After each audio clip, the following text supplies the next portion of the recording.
Assalamualaikum warahmatullahi wabarakatuh. Selamat datang dan selamat bergabung di program seru kita hari ini. Obrolan seru, bervariasi dan memotivasi. Nah, jadi hari ini kita tuh bakal ngobrol santai-santai gitu, karena kita akan membahas ngobrol cerdas bergerak bersama cerita di balik organisasi. Buat teman-teman yang baru bergabung di organisasi, ini tuh momen yang pas banget buat kalian dengerin langsung cerita perjuangan, suka duka dan inspiratif dari narasumber kita hari ini. Pasti kita langsung aja sambut narasumber kita yang inspiratif. Tepuk tangan dulu dong buat Mbak In dan Mbak Ririn selaku Ketua Himpunan dan Staf Sosial Budaya 2023-2024. Oke nih, Teh In dan Teh Ririn, boleh deh kenalan dulu sama audiens kita nih. Perkenalkan, nama saya Iin Inaratul Huda. Saya pernah menjadi Ketua Himpunan Mahasiswa MIK periode 2023 dan 2024. Saya Rin Octavia Tama, pernah menjabat sebagai staf divisi sosial budaya. Mbak, boleh nggak sih ceritain sedikit awal mula masuk organisasi ini gimana? Kalau awal mula masuk Hima MIK ini ya, khususnya itu pertama diajak Ririn dulu, karena kan dia ini lebih dulu kenal para cuttingnya. Terus dia juga yang ngajak ke kita tuh, ayo pada ikut-ikut. Ada teman juga sih. Iya, ada teman. Nah, dari situ awal mulanya itu berlanjutlah sampai demiskian. Kalau Mbak Ririn sendiri gimana? Sebenarnya dulu punya cutting yang satu daerah sama saya, terus kayak saya nanya ke dia, masuk nggak ya, gitu. Masuk aku sebenarnya, karena dari SMA juga sebenarnya bukan ikut organisasi yang benar-benar aktif pas itu. Jadi ikut terus ngajakin teman-teman kan, akhirnya daftar satu kelas sih sebenarnya, karena diwajibin juga sih dulu ya. Iya, sama lembaga juga. Tapi ya seleksi alam juga ya, dalam organisasi juga ada. Oke. Nah, sekarang kita masuk ke cerita inti nih. Banyak banget yang penasaran sebenarnya apa sih yang bikin organisasi itu tetap hidup? Boleh dong bagiin dulu. Pertama pastinya dari anggota ya, karena kan syarat organisasi itu ada tujuan, ada anggotanya juga. Nah, terus dengan prokter yang berjalan untuk memenuhi tujuan itu juga, itu yang bikin organisasi itu bisa hidup gitu. Karena sepengalaman saya gitu ya, karena kalau organisasi itu bukan selain dari kampus ya, organisasi di luar seringkali banyak yang vakum atau yang udah gak berlanjut gitu ya, udah kehitungnya tidak hidup. Itu banyaknya dari situ, dari faktor anggota juga, terus tujuannya udah nggak jelas. Seringkali si organisasi itu malah non-aktif kayak gitu. Saya setuju sih dengan jawaban In, karena selain anggota, mungkin dari keaktifan anggotanya juga kan banyak juga yang anggotanya banyak tapi beberapa yang nggak aktif gitu. Jadi sebenarnya organisasi itu hidup karena orang-orang di dalamnya yang bikin itu hidup. Berarti emang orang-orang juga ngaruh banget ya. Berarti aktif banget ya. Iya, karena kan organisasi berarti sekumpulan orang-orang yang mempunyai tujuan yang sama. Kalau nggak ada orangnya, tapi ada tujuan doang nih, tapi nggak ada orangnya, gimana? Bingung, bukan organisasi ya, benar. In sama Mbak Ririn bisa nggak sih ceritain gimana awal mula organisasi ini terbentuk dan mulai aktif? Kalau untuk detailnya saya mungkin kurang paham ya, karena itu dari tahun berapa ya, Rin? 2000 dari awal MIK, dari awal IRM sih awalnya kan. Awalnya tuh IRM. Sebenarnya kalau dari kita mungkin tahunya tuh dari IRM terakhir kali yang pas Teh Laila menjabat. Itu angkatan 2019, kita angkatan yang paling mudanya 21. Terus ada yang berubah nggak sih MIK tuh? Jadi pas di tahun 2022 itu IRM yang Informatika Rekam Medis bukan dikonversi deh.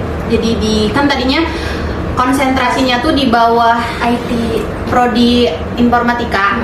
Nah, itu tuh tidak si gelarnya tuh bukan kesehatan, jadi tetap STRkom kan, komputer gak bisa digunain untuk para nakes. Nah, dari situlah dari lembaga nih mengajukan ke LL Dikti wilayah 4 untuk diubah menjadi manajemen informasi kesehatan seperti itu. Jadi nah yang nantinya itu di awal tuh 2022 ya. Ya pas masa 2000. jabatannya Bang Moyo sama Mbak Caca. Itu 2022 lah. Di situ diakreditasi, terus disetujui sama LL Dikti juga kan untuk menjadi MIK kayak gitu.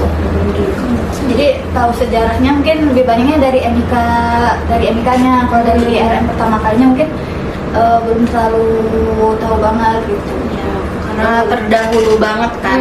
Sementara kan kalau MIK baru 2022. Iya.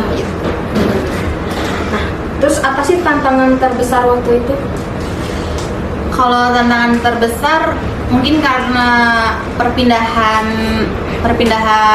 apa prodi ya atau bergerak yang tadinya IRM menjadi MIK dari teman-teman yang lain tuh, dan saya juga termasuknya, kita sempet ada si matkul-matkulnya tuh dikonversi.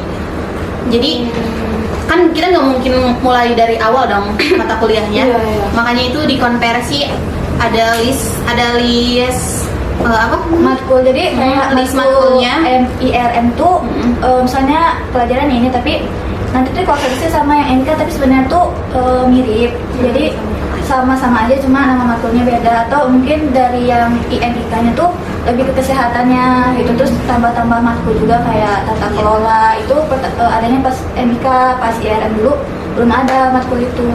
Jadi kita sebenarnya nambah matkul juga sih jadinya, ada beberapa karena ada yang belum diambil. Kalau yang udah mah dikonversi ke tata kelola. Ya. Kayak tata kelola rumah sakit kayak gitu. Itu penambahan di MIK. Nah, Mbak bisa nggak sih ceritain gimana awal mula aktif di organisasi, Mbak? Mungkin pas awal masuk itu awal wawancara dulu kan, terus dulu pas kita masuk tuh emang masih covid gitu, jadi kegiatan buat ketemu itu masih terbatas. Terus mulai aktifnya tuh udah hampir setahun sih, pas udah ospek ya angkatan 22 itu proker pertama yang kita angkatan 21 dipercaya sama kahimnya buat jadi panitianya sama pelaksananya. Itu sih awal mulainya aktif, terus kayak oh seru ya gitu, acara bareng teman-teman, terus kayak ngelihat hasil kinerja kita yang diskusi rame-rame, hasilnya sesuai gitu ya, walaupun sebenarnya kan semua hal tuh nggak ada yang sempurna kan, setidaknya sesuai sama ekspektasi awalnya sih gitu. Menyambung dari yang Ririn tadi ya, memang apa sih awal mula aktifnya karena tadi yang dibatasi COVID, terus juga lebih aktifnya pas ini sih, pas diikutsertakan kegiatan-kegiatan proker-proker kayak gitu, entah menjadi panitiaan gitu ya, terus menjadi peserta juga, kayak seru aja. Seru banget ya. Seru karena selain kita dapat serunya, kita juga dapat ilmunya, dapat pengalamannya juga kayak gitu. Terus apa sih tantangan terbesar waktu itu tuh? Selama Mbak masuk di organisasi? Mulai tantangan awalnya mungkin ya. Boleh. Dari awal tuh mungkin karena aku awalnya tuh orangnya pendiam, introvert awalnya bener. Jadi tuh kayak mau kan, misalnya aku bukan daerah sini, jadi kayak masih terkendala bukan tau. Mungkin awalnya tuh karena pendiam terus introvert kayak, jadi kayak mau ngomong sama orang lain tuh masih malu-malu gitu. Tapi makin berjalannya waktu itu jadi apa ya, buat aku jadinya berubah gitu, berani ngomong gitu. Itu sih awalnya karena malu. Karena malu Iya, malu. Jadinya malu-maluin. Kalau Mbak ini Kalau dari saya pribadi gitu ya, yang tadinya mungkin tadi ya kurang pede juga pastinya, terus kurang bisa apa ya, karena saya tipe orang yang spontan gitu ya.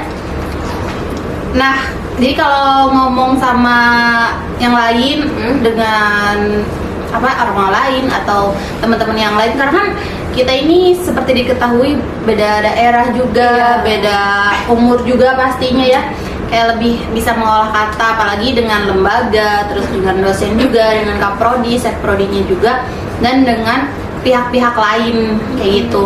Itu kita jadi bisa lebih mengolah diri kita juga, terus mengolah emosi, kontrol emosinya juga, karena ya namanya organisasi ya, beda orang, terus beda sifat juga, sikapnya juga, kita harus bisa memaklumi.